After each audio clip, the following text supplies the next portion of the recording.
Good evening students, my name is Ramakant Patel और आप देख रहे हैं आपका प्यारा सा channel science zone academy Chhindwara. बच्चों, यदि आप पहली बार हमारे चैनल पर आए हैं तो चैनल को सब्सक्राइब करें और इस वीडियो को लाइक करें, दोस्तों के साथ शेयर करें। ठीक है, तो हमारा आज का टॉपिक क्या है बच्चों? ठीक है, खरीफ की फसलों में सोयाबीन। सोयाबीन इंग्लिश नाम भी इसका क्या है? सोयाबीन। इसका हम वनस्पतिक नाम देख लेते हैं। वनस्पतिक नाम क्या होता है? ठीक है, लाइसिन मैक्स एल।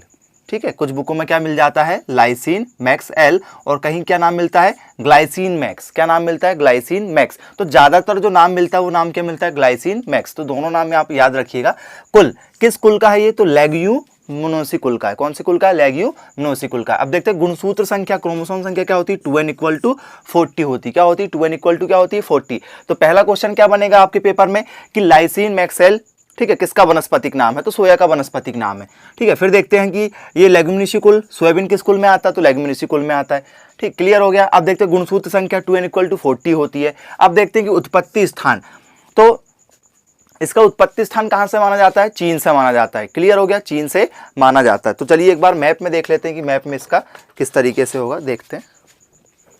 ठीक है, ओके, चलिए देख लेते हैं क्या है हमारा ये वाला भाग क्या कहलाता है? पूरा चीन कहलाता है। तो इस वाले भाग में क्या होता है हमारा? ठीक है, क्या होता है? सोयाबीन का उत्पादन माना जाता है कि यहाँ सोयाबीन की उपज सबसे ज़्यादा होती है। लेकिन यहाँ से ज़्यादा सबसे ज़्यादा उपज कहाँ होती है? ठीक है, अमेरिका में। कहाँ पर होती है? अमेरिका में। ठीक है, कुल उपज जो अमेरिका में है वो 60% है। कितने परसेंट है? 60% टोटल अमेरिका में उपज मानी जाती है। चीन में लगभग, ठीक है, कुल सोयाबीन का लगभग 15 to 25% क्या होता है? चीन में उत्पादन किया जाता है। लेकिन सर्वाधिक उत्पादन पूरे विश्व में यदि कहीं किया जाता है सोयाबीन का, तो कहाँ किया जाता है? अमेरिका में किया जाता है। फिर हम देखते हैं कि इनके जो दाने हैं, सोयाबीन के दानों में 40% क्या पाया जाता है? प्रोटीन पाया जाता है। 20% क्या पाया जाता है? तेल पाया जाता है। और 30% क्या पाया जाता है? कार्बोहाइड्रेट पाया जाता है। तो जो हमारा 40% प्रोटीन है उसमें से क्या होता है? 5% क्या पाया जाता है? उसमें लाइसिन एमिनो अम्ल, मतलब लाइसिन एमिनो एसिड पाया जाता है। किसमें? प्रोटीन में। इसके दानों में जो प्रोटीन, मतलब दानों में प्रोटीन होता है, प्रोटीन में क्या होता है? लाइसिन एमिनो अम्ल होता है। अब देखते हैं कि इसमें एक थाइमीन होता है, B1। आपने देखा होगा vitamin A, vitamin B, vitamin C. तो विटामिन B1 जो होता है, ठीक है, वो क्या होता है? इसमें पाया जाता है। किसमें? सोयाबीन के दानों में। और इसमें साथ ही में क्या होता है? लोहा तत्व भी होता है। क्लियर, आप याद रखेंगे। फिर इसमें लिनेनिक अम्ल पाया जाता है। इनके दानों में कौन सा अम्ल पाया जाता है? लिनेलिक अम्ल पाया जाता है। वो क्या होता है? 55% होता है। फिर हम देखते हैं उत्पादन राज्य, तो मध्य प्रदेश, उत्तर प्रदेश, गुजरात और महाराष्ट्र। मध्य प्रदेश, उत्तर प्रदेश, गुजरात और महाराष्ट्र। ठीक है, इन 4 राज्यों में सबसे क्या होती है? मुख्यतः ये फसल लगाई जाती है। अब हम देखेंगे कि सबसे पहले कहां पर आया? तो सबसे पहले पंतनगर, आपने सुना होगा, नैनीताल का एक पंतनगर, ठीक है, क्या है? विश्वविद्यालय है, वहां पर आया था ये। ठीक है, कब आया था?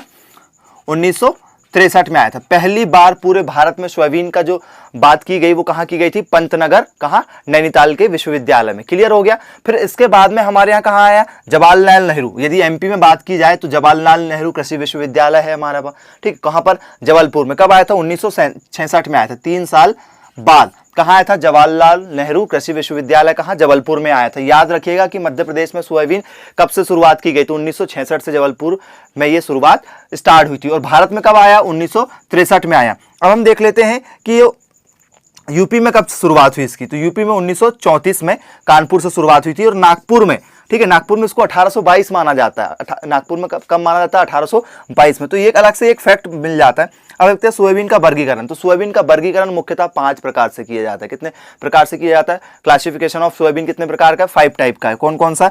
ठीक है, मंचूरियाई वर्गीकरण। मंचूरियन वाला नहीं समझेंगे आप इसको, मंचूरियाई वर्गीकरण। तो बीजों के रंग के आधार पर, मतलब इसके बीज क्या होते हैं? हरे होते हैं, काले होते हैं। तो उन्हीं के आधार पर काला होता है, ठीक है, हरा होता है और पीला होता है। तो आपने पीला सोयाबीन देखा होगा, काला सोयाबीन भी देखा होगा और हरा सोयाबीन भी देखा होगा। मे भी हमारे यहाँ एमपी में सबसे ज्यादा क्या चलता है? पीला सोयाबीन। तो आपने पीला तो ज्यादातर देखा ही होगा। ठीक है, 3 टाइप के ये हो गए। अब सेकंड वाला पढ़ते हैं जापानी वर्गीकरण। तो रंग, रूप और पकने के आधार पर जापानी वर्गीकरण किस टाइप से किया गया? ठीक है, रंग, रूप के और पकने के आधार पर किया गया। फिर आता है मार्टेन का वर्गीकरण। मार्टेन ने किस आधार पर किया? बोले सोजा, ठीक है, इलिप्टिका के आधार पर, मतलब जो अंडाकार बीज होंगे, मतलब जिस सोयाबीन के बीज का आकार कैसा होगा, गोला होगा, उसको अंडाकार बीज के आधार पर। फिर सोजा कंप्रेसा, कंप्रेसा मतलब किसी चीज को कंप्रेस करना, मतलब दबा हुआ बीज के आधार पर, काफी बीज पतला हो जाता है, दबा हुआ लगता है। फिर सोजा स्फेरिका, मतलब गोल बीज वाले, जो जिसका सर्कल पूरा गोल हो।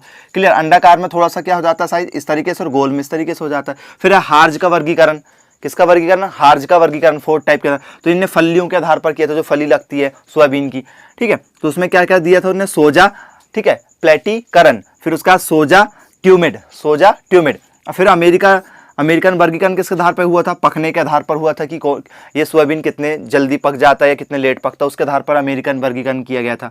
अब हम इसकी मुख्यतः कुछ किस्में देख लेते हैं। सोयाबीन की जो किस्में हैं क्या है, ब्रैग, अलंकार, शिलाजीत है, फिर हार्डी, अंकुरन, पीके 262, पीके 32, ठीक है, 32, ठीक है, क्या है पीके 327, ठीक है, ली। उसके बाद में पंजाब नंबर 1, फिर है कलार्क 63, फिर क्या है JS2, फिर क्या है L4 गौरव, और फिर है दुर्गा। क्या, L4 गौरव और दुर्गा, याद रखिएगा, दुर्गा। फिर एक वर्षीय झाड़ीदार पौधा होता है। सोयाबीन कैसा होता है, एक वर्षीय होता है। एक वर्षीय, द्विवर्षीय और बहुवर्षीय हमने पढ़ा चुके हैं। एक वर्षीय मतलब जो 365 दिन से पहले पककर घर आ जाती है वो एक वर्षीय। द्विवर्षीय मतलब जिसमें 366 दिन भी यदि लग गए, मतलब वो द्विवर्षीय फसल हो गई, उससे यदि ज्यादा लगते हैं तो। क्लियर हो गया। और बहुवर्षीय मतलब जो 1 साल 2 साल से भी ज्यादा फसल लगी रहती है वो द्विवर्षीय मतलब बहुवर्षीय फसलों में आती है। एक वर्षीय झाड़ीदार पौधा है, झाड़ियों के रूप में दिखाई देता है। क्लियर। फिर खरीफ एवं बसंत दोनों ऋतु में लगाया जाता है। क्लियर हो गया। फिर इसमें एक क्या पाया जाता है, राइजोबियम, ठीक है, जोपिनिकम का क्या पाया जाता है, जीवाणु पाया जाता है। क्या पाया जाता है, राइजोबियम, ठीक है, जेपोनिकम नामक क्या पाया जाता है, एक जीवाणु पाया जाता है। क्रिया, फिर ये स्वपरागण क्रिया लगभग क्या होती है, स्वपरागण क्रिया होती है। इसमें मतलब नर क्या होता है, मादा के ऊपर क्या हो जाता है, स्थानांतरित हो जाता है, स्वपरागण होता है। लेकिन कुछ भाग में पर परागण भी संभव होता है। 0.6 से लेकर 1%, 0.6 से लेकर कितने परसेंट तक, 1% क्या हो सकता है, पर परागण भी हो सकता है। फिर देखो बीजों में कालापन किसके कारण से होता है, एक एंथ्रोसाइनिन, ठीक है, नाम का क्या होता है, जीवाणु होता है, उस कारण से क्या होता है, इसमें बीज में क्या पाया जाता है, कालापन पाया जाता है। मतलब ये रंग के कारण है। एंथ्रोसाइसिन क्या होते हैं, एक रंग के कारण होता है। फिर तापमान यदि देखें तो इसका जो तापमान होता है वो अल्प तापमान की नीड होती है, ठीक है, तो वो 20 से, ठीक है, 25 डिग्री सेल्सियस के बीच में अल्प तापमान की आवश्यकता होती है। फिर यदि हम देखें प्रति हेक्टेयर लगभग कितने बीज हमको लगते हैं, तो लगभग कितने बीज लगते हैं, 70 से 75 किलोग्राम प्रति हेक्टेयर बीज कब लगते हैं, खरीफ में, ठीक है। बसंत में ज्यादा लगते हैं। बसंत में यदि बात की जाए तो 100 से लेकर 120 किलोग्राम प्रति हेक्टेयर बीज लगते हैं बसंत ऋतु में। ये भी बात आप ध्यान दीजिएगा। फिर क्या है, 3 से 4 लाख पौधे प्रति हेक्टेयर होना बहुत जरूरी है। यदि आपको अच्छी पैदावार लेना तो 3 से 4 लाख पौधे प्रति हेक्टेयर होना जरूरी। फिर यदि उर्वरक की बात करें तो उर्वरक में वही आता है एनपीके मतलब, ठीक है, नाइट्रोजन 20 से 30 किलोग्राम प्रति हेक्टेयर होना चाहिए। 60 से 80 किलोग्राम फास्फोरस की मात्रा होनी चाहिए। 40 से 60 किलोग्राम प्रति हेक्टेयर किसकी मात्रा होनी चाहिए, पोटास की मात्रा होना चाहिए। फिर हम देख लेते हैं खरपतवार नियंत्रण में। यदि आप सोयाबीन लगा रहे हो और आप चाहते हो कि खरपतवार ना हो तो सोयाबीन लगाने से पहले ही, ठीक है, क्या 2 किलोग्राम प्रति हेक्टेयर के हिसाब से आपको क्या करना पड़ेगा, नाइट्रोजन मतलब टॉक 15, ठीक है, लगभग 800 लीटर से 1000 लीटर का एक घोल बनाना है और उसमें 2 किलोग्राम क्या मिलाना है, नाइट्रोजन की मात्रा मिलाना है और उसका क्या करना है, छिड़काव करना है, स्प्रे करना है। कहां पर, खेतों पर।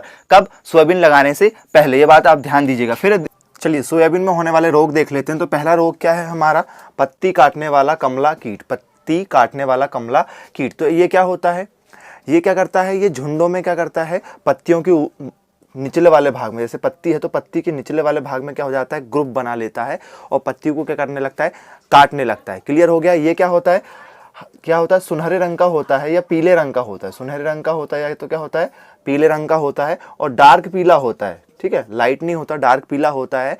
और ऊपर क्या होते हैं, इसमें आपने देखा होगा कि जैसे ये भाग यदि है इनका कीटों का, तो इसमें क्या होते हैं, ऊपर ऊपर क्या आने लगते हैं, बाल जैसे आने लगते हैं, ठीक है। और इनमें जो धारियाँ होती हैं वो काली धारियाँ होती हैं, तो मतलब पीला रंग ज़्यादातर पाया जाता है। ऊपर क्या होते हैं, बाल जैसे होते हैं, धारियाँ काली होती हैं। इस तरीके का ये क्या होता है, कमला कीट होता है। और ये क्या करता है, पौधों को क्या करता है, मतलब पौधों की पत्तियों को क्या करता है, निचली सतह से क्या करने लगता है, खाने लगता है। तो लगभग 70 से 80% क्या होने लगता है, पत्तियों को क्या कर देता है, खराब कर देता है, जिससे प्रोडक्शन कम होता है। फिर आता है एक हरी अर्धकुंडिकार। तो ये हमारा जो कीट होता है, जो हमारा कीट होता है, ठीक है, तो कीट के भाग को ये इस तरीके से क्या होता है, इनके कीट होते हैं, मतलब ये क्या होते हैं, हल्के से क्या होते हैं, अर्धकुंडिकार होते हैं।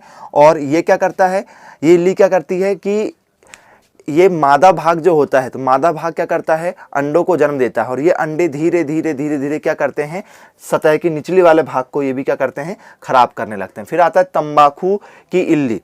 तंबाकू की इल्ली क्या होता है, तो ये अंडे देने के बाद में कहाँ पहुंच जाती है, इनके तनों पर पहुंच जाती है, तनों के भाग में। जैसे आपने ये देखा होगा सोयाबीन है, तो सोयाबीन के तनों के भाग से, मतलब ऊपरी वाले भाग पर क्या देती है, वो अंडे देती है। और ये धीरे धीरे धीरे धीरे कहाँ जाते हैं, तनों में आ जाते हैं और तनों के रस को चूसने लगते हैं। तो ये क्या, कौन सी इल्ली होती है हमारी, ठीक है, तंबाकू की इल्ली होती है। क्लियर हो गया। फिर आता है हमारा तना छेदक मक्खी, ठीक है। तो तना छेदक मक्खी क्या होती है कि ये तनों पर क्या करती है, छेद करती है। तो क्या करती है, तनों के रस को चूसने लगती है। जैसे ये तना है, तो इन तनों के अंदर जाके क्या करती है, रस को चूसने लगती है। तो तना छेदक मक्खी होती है। फिर हमारा आता है सफ़ेद मक्खी।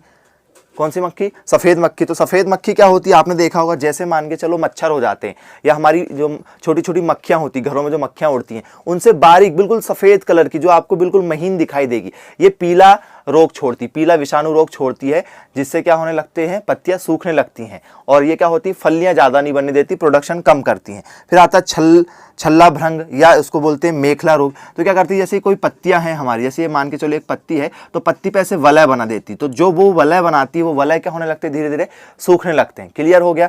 अब हम देखते हैं कि इनके बचाव कैसे करें। तो बचाव के लिए यदि पत्ती काटने वाला यदि कमला कीट लगता है, तो लैम्डा साइहलोथीन, कौन सा, लैम्डा, ठीक है, साइहलोथीन नाम का क्या करना पड़ेगा आपको, ठीक है, घोल बना के छिड़काव करना पड़ेगा प्रति हेक्टेयर के हिसाब से। फिर आता है आपका यदि क्या हरी अर्ध, ठीक है, कुंडला की यदि इल्ली लगती है, तो क्या करना पड़ेगा, इंडॉक्स, ठीक है, इंडोक्सा, ठीक है, कारव नाम का एक क्या करना पड़ेगा, 15.8 EC नाम का क्या करना पड़ेगा, घोल बना के छिड़काव करना पड़ेगा। यदि आपको तंबाकू वाली क्या लगती है, इल्ली लगती है, ठीक है, तो इसमें क्या करना पड़ेगा, एमॉक्सिटिन, ठीक है, बेंजोएट, एमॉक्सिटिन बेंजोएट, ठीक है, 5, ठीक है, SG का क्या करना पड़ेगा, खेतों में छिड़काव करना पड़ेगा। फिर यदि तना छेदक यदि मक्खी होती है, ठीक है, तो तना छेदक यदि मक्खी होती तो, ठीक है, क्लोंट्रॉक्नी, ठीक है, ली प्रोले, थोड़ा अजीब से नाम है, ठीक है, क्लोंट्रॉक्नी ली प्रोले, ठीक है, 185, ठीक है, SC का उपयोग करना पड़ेगा। फिर यदि सफ़ेद मक्खी यदि होती है, ठीक है, सफ़ेद मक्खी बहुत महीन टाइप की होती है, ठीक है, अच्छे से दिखाई भी नहीं देती हमको। फिर क्या, कार्बोफ्यूरॉन, क्या किसका घोल बनाना पड़ेगा, कार्बोफ्यूरॉन का घोल बना के छिड़काव करना पड़ेगा। यदि आपको छल्ला भृंग रोग होता है या मेखला भृंग रोग यदि या सोयाबीन में होता है, ठीक है, तो ट्राइजोनोफोस, ठीक है, 40 EC का क्या करना पड़ेगा, आपको घोल बना के खेतों में छिड़काव करना पड़ेगा। तो सोयाबीन जो होता है हमारा, वो कौन सी मिट्टी में लगता है, दोमट मिट्टी में लगता है। एक पहला, तापमान लगभग 25 डिग्री सेल्सियस से या 30 डिग्री सेल्सियस के बीच में होना चाहिए, ठीक है, कहीं कहीं उसमें मतलब आपको 20 से कम भी, 20 तक भी मिल जाता है। क्लियर हो गया। ये आपने कुछ किस्में थी, ब्रैग, अलंकार, शिलाजीत, अंकुरन, PK262, ठीक है, PK2, ठीक है, 327, पंजाब नंबर 1, कलार्क 63, JS2 और L4, गौरव, दुर्गा, हार्डी। तो इस तरीके से आप ये सारी चीज़ों को आप अच्छे से याद रखिएगा। और सोयाबीन का जो नाम, वनस्पतिक नाम है, ठीक है, ग्लाइसिन मैक्स, ये भी पेपर में पूछा जाता है। और कुल लेग्यूमिनेसी कुल है और उत्पत्ति चीन में है। यदि आपको हमारा ये वीडियो अच्छा लगे तो ठीक है, दोस्तों के साथ शेयर करें और चैनल को क्या करें, लाइक करें और चैनल को हमारा प्रमोट करें। Thank you for watching this video. Have a nice day.